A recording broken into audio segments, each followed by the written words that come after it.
This is Thursday morning at 7:42 a.m. The one thing that we are sure about in this troubling matter is that Mrs. Silvera was murdered.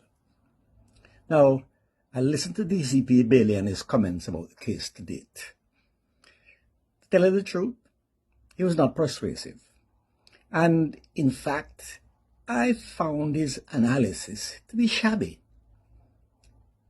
Why did I get the impression that DCP Bailey seemed to be on the defensive? He was stout in his defense that the JSF sergeant who went to the Silvera property did not act improperly because he did request a post-mortem be done. Mr. Bailey's assertion was that if the JSF officer was up to no good, he would not have requested a post-mortem. Really, DCP Bailey? Come on, man. Better than that. Yet, soon after DCP Bailey's comments, it is alleged that the same police officer was transferred from the Stony Hill police station. Now, that is most curious. Did he suddenly develop an allergy to Stony Hill people? Or to the investigators? DCP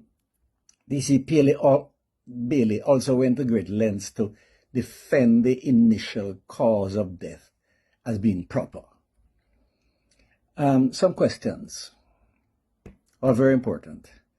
I have lawyer friends, we get together and we talk. So here are the questions.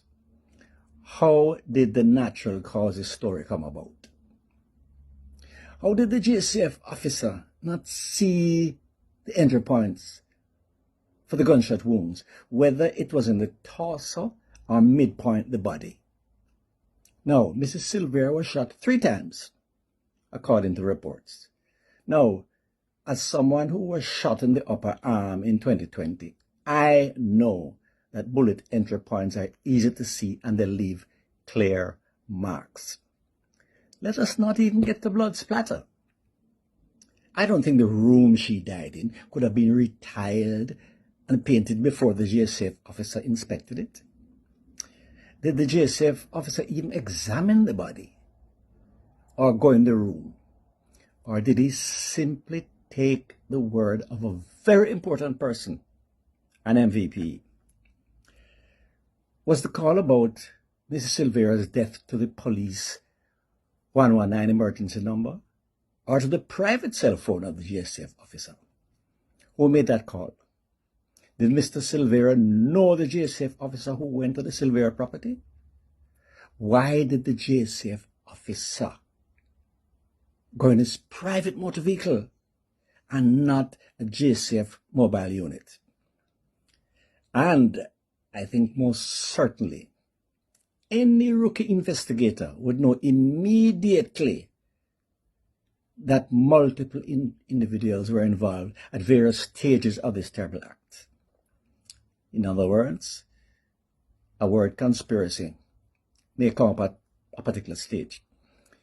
If DCP Bailey was constrained by what he could say, then it would have been better for him to say that all aspects of the case around the investigation, including the role and actions of the police officer who went to the Silvera property.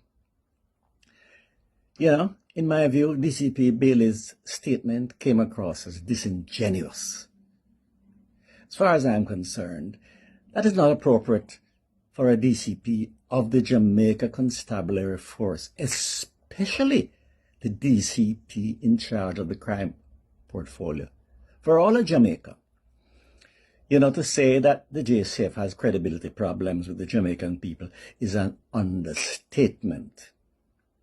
Mr. Bailey's statement about the case did nothing to improve that credibility problem. There's much more to come on this case. But do me a little favor now. Just press the follow and the like and you can make any comment you want. I want to hear from you. More time.